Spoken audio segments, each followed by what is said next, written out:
இல்ல அப்படிங்கிறாங்க நபிகள் நாயகம்.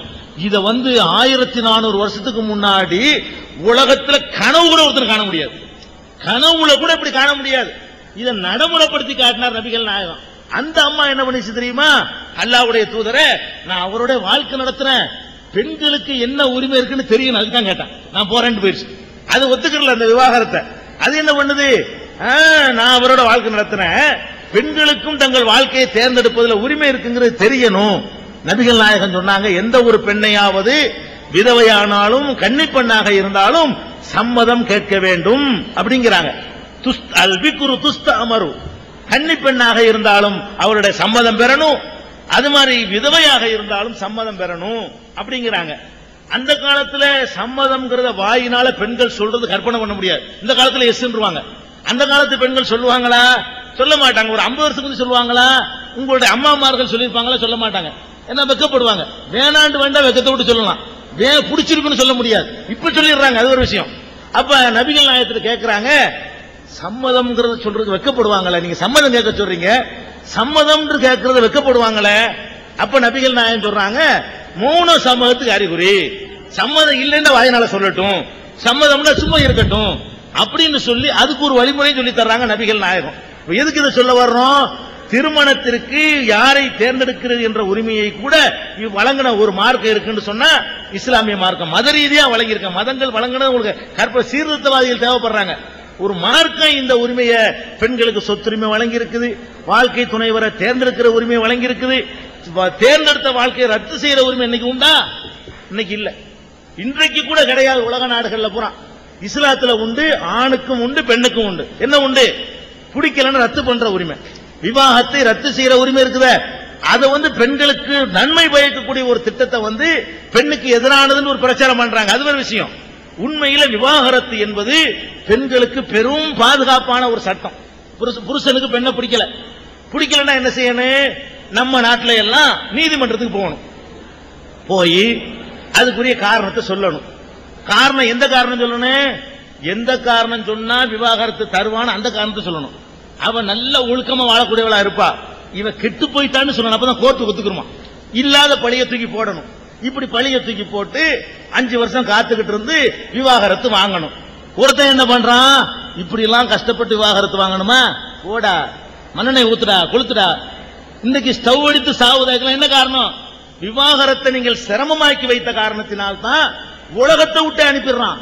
விவாகரத்தை லேசாக்கி வச்சிருந்தோம்னு சொன்னா முஸ்லிம்கள்ல ஸ்டவ் அடித்து சாவுறது ரொம்ப ரொம்ப ரொம்ப ரொம்ப கம்மி. ரொம்ப அவங்க சதவீதத்தோட ஒப்பிட்டு பார்த்தீங்கன்னா அது கற்பனை பண்ண முடியாத அளவுக்கு ரொம்ப ரேரா கிராமங்கள்ல நடக்குது. 1-2 நடக்கும்.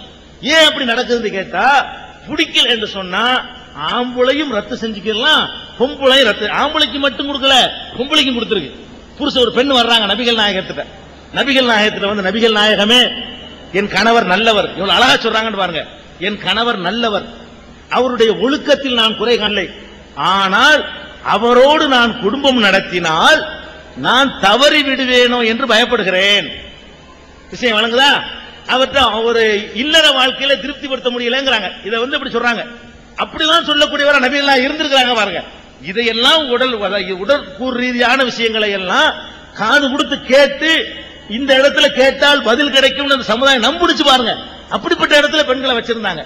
கேட்கிறாங்க, என்னுடைய கணவர் ஆண்மை குறைந்தவராக இருக்கிறார் அந்த வார்த்தையை சொல்லாம வேற வார்த்தையில சொல்றாங்க. அவர் நல்லவர், நல்ல பண்பாடு, நல்ல குணம், சோறுலாம் நல்லா தர்றாரு, ஒரு குறையும் இல்ல, ஆனா அவரோட நான் வாழ்ந்தால் நான் வழி தவறி போய் விடுவேனோ என்று பயப்படுகிறேன் அப்படிங்கிறாங்க. உடனே நபிகள் நாயகம் சொல்றாங்க, அப்படிலாம் நீ போக வேணாமா, நீ அழகான வாழ்க்கையை தேர்ந்தெடுத்துக்க, இதை ரத்து பண்ணிடுவோம், நீ மகர் வாங்கினியான்னு கேட்கிறாங்க. திருமணத்தின் போது பெண்களுக்கு ஆண்கள் ஒரு தொகையை கொடுக்கணும், எவ்வளவு வேண்டாலும் அவங்க கேட்கலாம். தொகை 100 ரூபாய் 200 ரூபாய் இல்ல.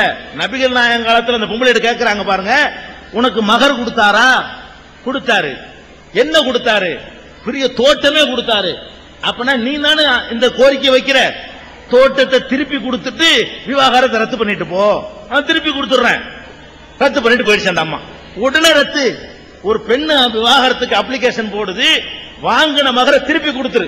ஓ சைட்ல இருந்து கோரிக்கை வர்றதுனால கொடுத்து ரத்து பண்ணிட்டு போய்கிட்டே, வழி தவறி போக வேணாம், முறையா கல்யாணம் பண்ணிட்டு போ 50 தடவை கல்யாணம் பண்ணிட்டு போ.